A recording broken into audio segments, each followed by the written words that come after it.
Hi everybody, this is the Comicbook Hut, and I'm the amazing, spectacular, terrific, the great one, the alpha and the omega of all the comic book channels on YouTube today, and I will become the algorithm for which everything will begin with.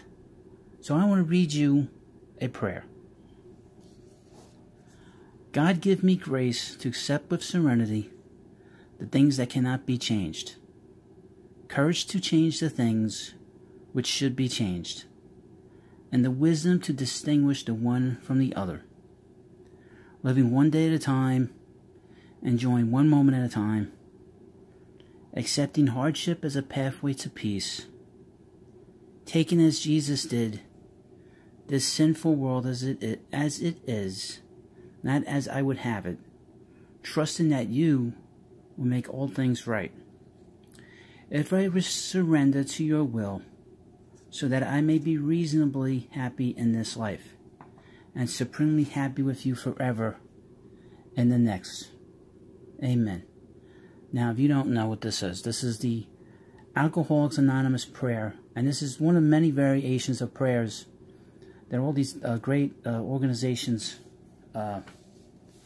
say before each meeting when they talk about the issues they have with alcoholism and addiction. Now, I have a certain amount of sympathy for people who suffer through alcoholism. I had a relative, very close relative, who passed away, and it was due to his drinking. He was a great person. We all loved him, but he would not stop drinking, and he knew it was killing him every day.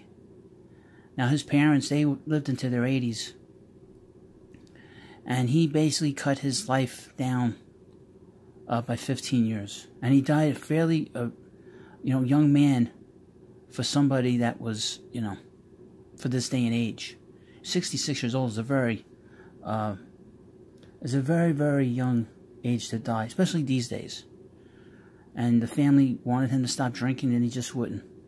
And in fact, his wife had given him an ultimatum. He had fallen asleep one night, a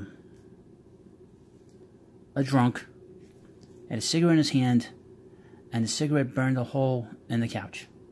And the wife was away, and when she found out, she was very upset, obviously, because there were 3 young children in the house, and she gave him an ultimatum. She said, if you don't stop drinking, you can't live here anymore.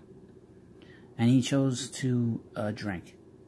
Now, obviously he loved his kids, he loved his wife, but he couldn't stop himself. And my family misses him every day. Now, Cecil, who is this YouTuber, clearly has a major problem. And I've said many times, my problems of other people are not my problems. However, he has decided that he wants to be somebody that wants to sell a comic book.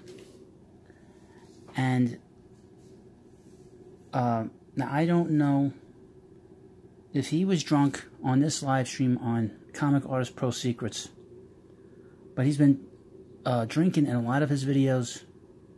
Obviously, that's what he's known for. I'm going to put this very clearly. He said something that he shouldn't have said. And I don't know if he was drunk when he said this. But here's the thing about people that drink and they're not drinking. They think about the next drink. And they can be very nasty, some of them, if they haven't had a drink. They can be the most mild-mannered person you've ever met. But if they haven't had that drink, they haven't had that buzz, they could be very cantankerous to deal with. Now, Cecil, who wants everybody to laugh at his videos, and he's funny. Now, I personally don't like him. There's something about him that just rubs me the wrong way. But if you were going to ask customers to put money in a book, I don't think it's appropriate when we have Comicsgate creators putting books out on time, and he's slamming them, not for what they're doing, but for who they are as people. As you know, Cecil and Nurkish and Dr. Timothy Lim had decided to do a book called Cash Grab. Now, I hadn't really talked about it, because I really didn't care. I don't like Nurkish either, frankly. But they were going to do a book. Now, I don't know what happened. These things happen.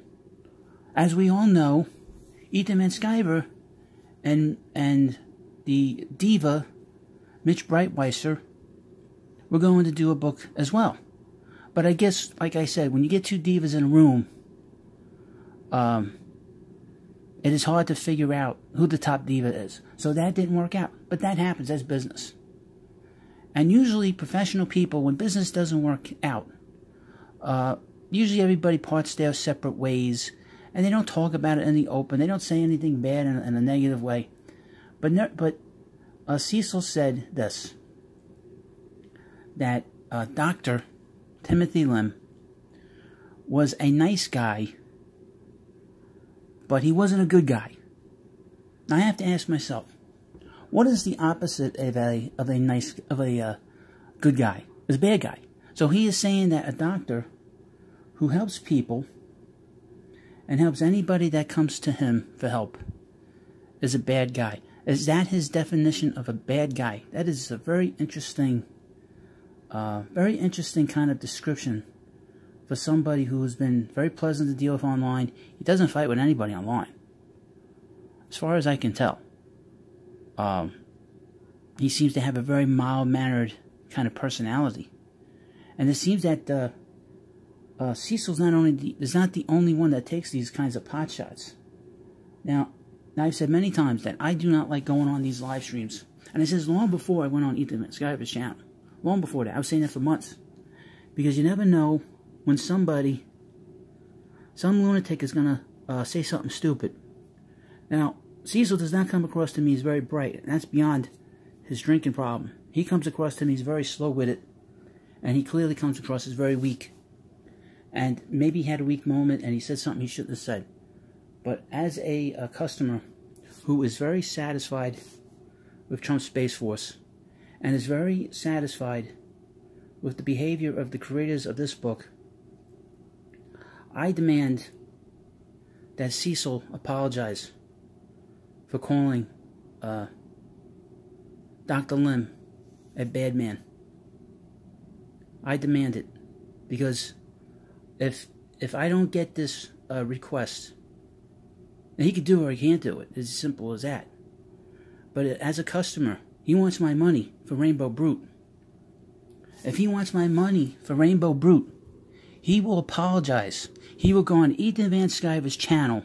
Now, Dr. Lim doesn't have to go on there.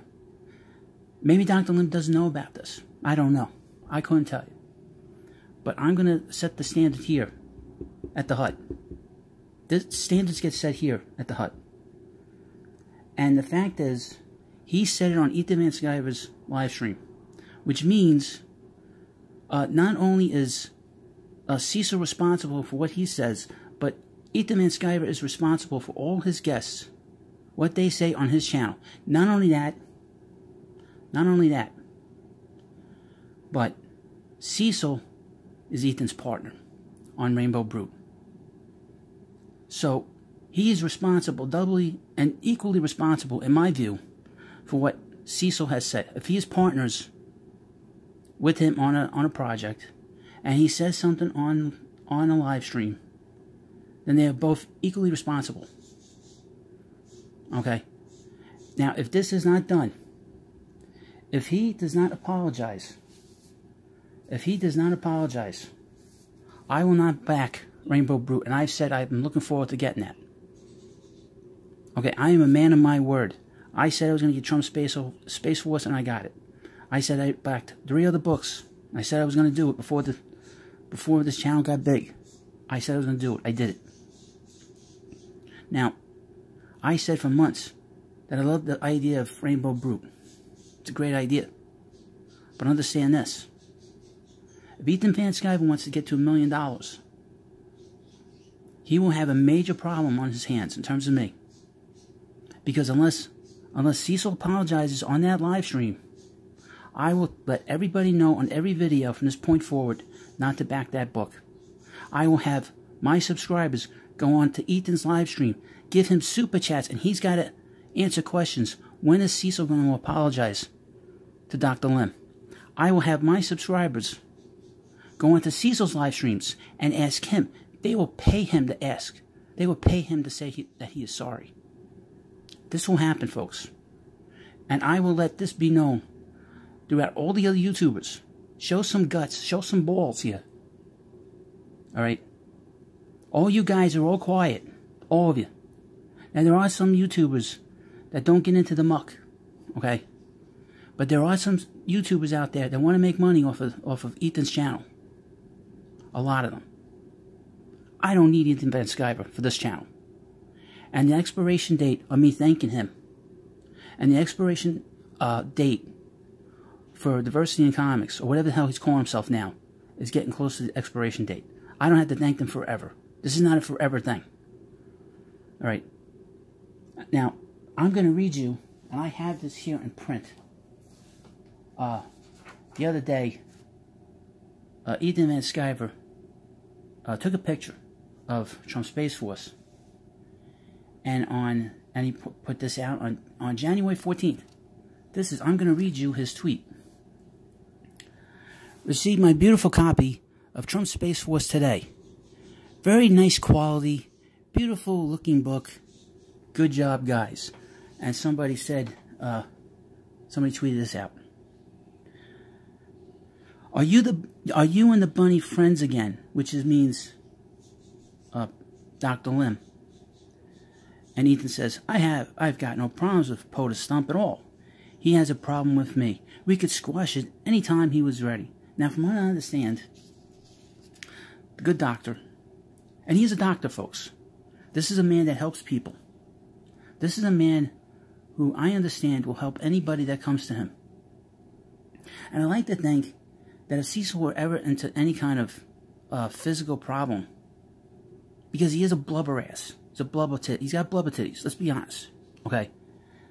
If he had any kind of physical duress, like a heart attack, Dr. Lim would be one of the first people that would help him. All the people that love him on his channel wouldn't come to his aid. All the people that look up to him would not come to his aid. Now, I've read this. Now here, Ethan says he has no problem. Well, on January 7th, 2019, 11:59 p.m., Ethan was in it with this person called This Girl Rose. And this was about Rose Tico, I guess. Context is everything, and in your case, it is terrible. How much success have you enjoyed on the back of targeting an Asian actress who was hounded off of Twitter? And look, and Ethan tweeted out, who? Tim Lim. Now, something is amiss here. You have two separate tweets, completely, totally contradicting each other. Now, I'm going to say this to Ethan, too. You are condoning this behavior. Now, as a customer, I demand that this stuff stops. And I also demand that your partner, your fat, pathetic partner, apologizes to what he said to the good doctor. And again, I'm going to point this out to all you comic book creators. I am not impressed with any of you. Now, I did not come into this movement early. I don't think I may have seen one video of Captain Comics. And I think I've probably seen one video. I've seen plenty of videos by Captain Frugal. But you guys are trying to monopolize something that you do not own.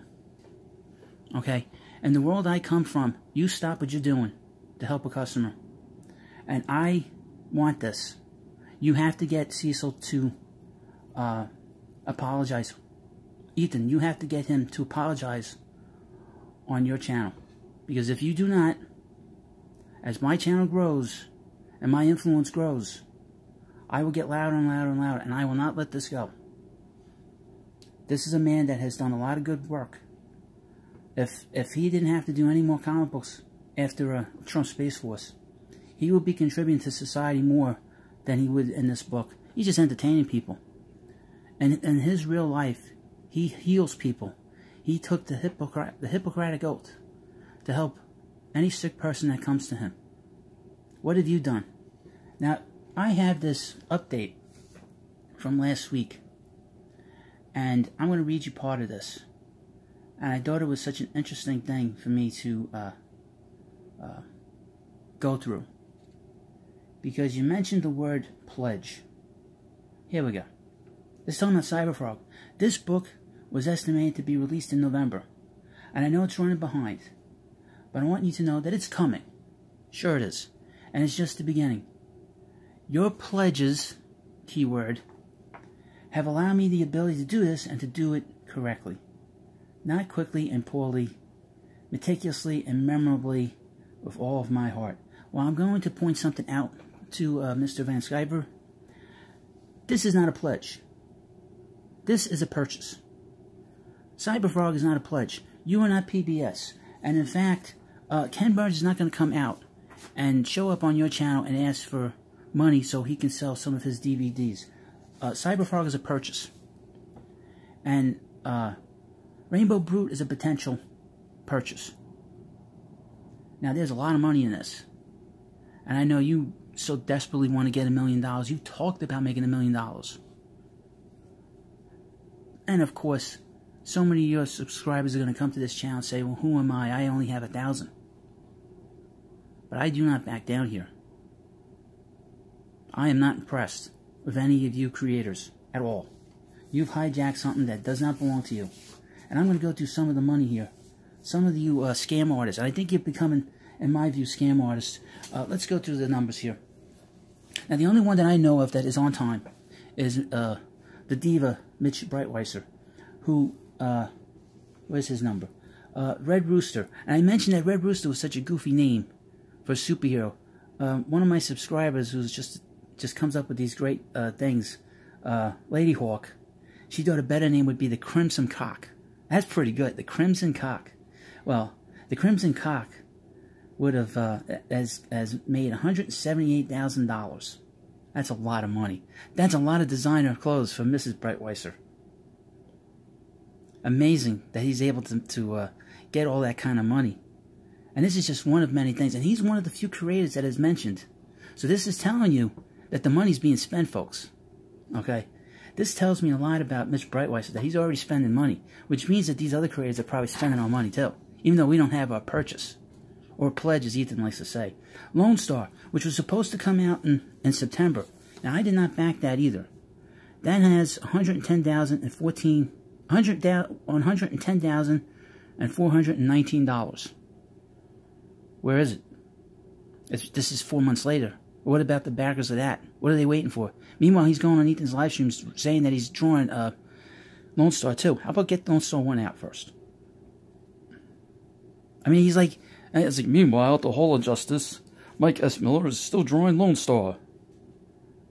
And then we have one of the big kahunas, and this is Richard C. Meyer, who at $404,913 signing supposedly jawbreakers. I obviously subscribe to his channel, and he's posting all kinds of pictures of iron sights. I like to see Richard post a picture of him signing some of these books that he supposedly has printed, because from my own research here at the hut, it'll take about a month, at least 2 to 3 weeks, if not a month, for 10,000 books to be printed out.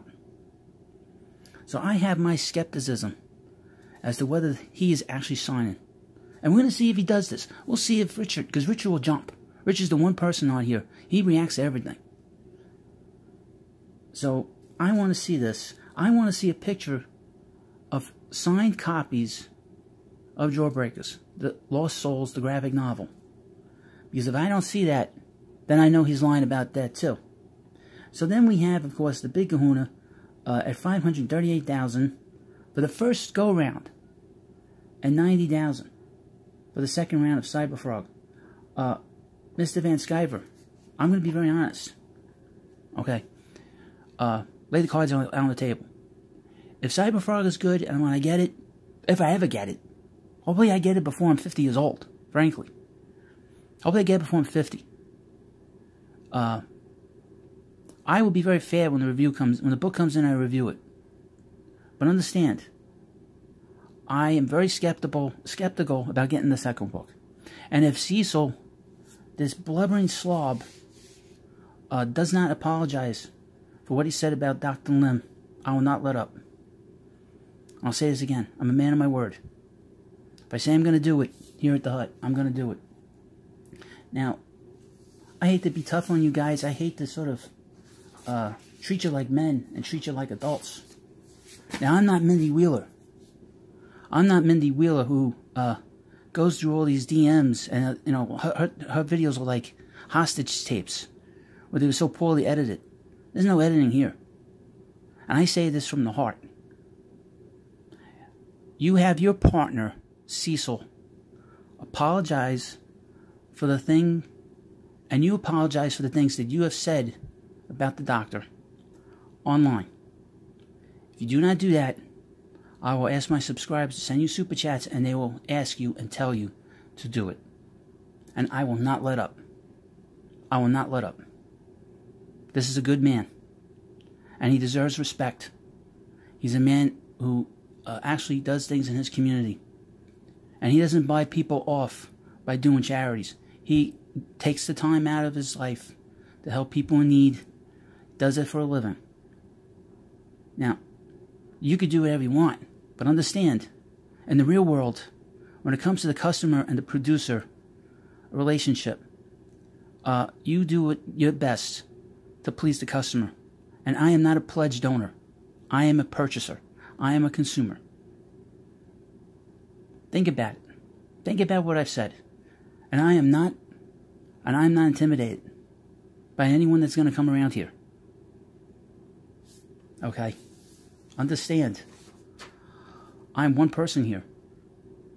And any group that comes around here, understand one thing. I outnumber you. Because there is a silent majority out there that agrees with me. People that go onto the live stream that think about what I'm saying now. And they don't say nothing because they're afraid. And there are a whole bunch of YouTubers that think the same way I think. And are afraid to say anything. Because they don't want to ruffle any feathers. And I'm going to say this. At times, you come across as an SJW. And I know you're not going to like that, Mr. Van Skyver. But some of the behavior is a little odd, frankly. Now, I don't know if this is the part of the culture of the comic book industry. I'm starting to think it is. I've said this in the previous videos. That might be the culture in the comic book industry. Well, I will have another video up in the next day or two about Cecil again. Unless I get what I want. Show this man respect. If you don't show this man respect, the man that wears the wrestling mask will get a verbal smackdown from the hut. Now, I wear a mask on live streams to protect my family. Cecil wears a mask to protect the viewers from his face. Because if he took off the mask, he probably looks like the Elephant Man, frankly. He takes the mask off and everybody screams. And he knows it. That's why he wears a mask. He's not afraid of getting doxxed. He doesn't want to be made fun of. So if you're going to, put down a good man, understand in the real world, you will get a verbal smackdown from the hut. Just keep that in mind. Now, everything is always jolly and jocular here at the hut. I have a lot of fun here. I have a lot of fun on the live streams. There's a lot of yucks here. The Red Rooster, the chicken versus the frog video was a great video. And I didn't sound great in it. I sounded terrible in it because I could tell I just got up. I could hear my voice. It wasn't the power that I usually have in it. But understand this. Once more. Cecil must apologize, or I will not back Rainbow Brute. And I will tell in every video to my subscribers not to back Rainbow Brute. As long as he is your partner, and as long as he doesn't apologize, I will keep that. And as this channel grows, I will keep at it. I will not stop. And this is not, I'm not saying anything bad about you guys, but he needs help. But before he gets help, he has to do what a customer is requesting. You want my money, you're going to apologize to that man. Now, the doctor doesn't have to be on the stream. He doesn't need to be. Because I'm sure he didn't hear it. But your subscribers need to hear it. And he needs to do it on camera. You can have the mask on, but he's going to do it on camera so we can see his face. So you see the remorse. I don't want a fake apology. Because a lot of people apologize and they do it fake. And I will not let up. And this video will go viral. Everybody will know. All the other YouTubers will be talking about this. And all the creators. Do you want me embarrassing you? And embarrassing that fat ass? I don't think you want that. Or he embarrasses himself anyway, whenever he does a video. I know everybody yucks it up. What is he, like the mascot of your channel? Or the Barney Gumble of your channel? Barney Gumble is a mess. Hey, Cecil, don't be like Barney Gumble. Everybody mocks him. Mocks him behind their back. But they probably mock you behind your back anyway. Or probably to your face in the real world. I will not let up. Cecil, apologize. Well, if there is no response on a live stream, I don't want anybody DMing me. I want you all to think about it. There will be another video in the next few days for good old Cecil. The Hut says, get it done. Thank you for listening to my wonderful video. Please subscribe to this channel. This is a big channel. I get things done here for us little guys that are spending a lot of money for these millionaire comic book creators. And I'm not joking about the million. If he's talking about making $1 million, he knows the numbers. He knows what he has to do to get $1 million. Thank you. Keep subscribing. Leave comments, of course. Oh, and I want to mention something before I go. Before I forget. I had a message from John Larose, who is the supposed creator of Comicsgate, who, if you didn't know, is the leading Hispanic voice in Sci-Fi Today. And he left a message on my video on my Rooster versus the Frog. Talked about his book. Well, I can tell you, I put out a second book yesterday. Now totaling 132 pages of comics I've put out to readers since my crowdfunds have started. So now we have another big creator, the creator of Comicsgate, letting me know that another creator has passed you by, Ethan, and has passed by Richard C. Meyer. Hopefully that book is done. Hopefully it gets finally signed. I'm going to say this again, Richard. Get that book signed and take pictures of it and put it on your YouTube. Thank you, everybody, and I'll see you later.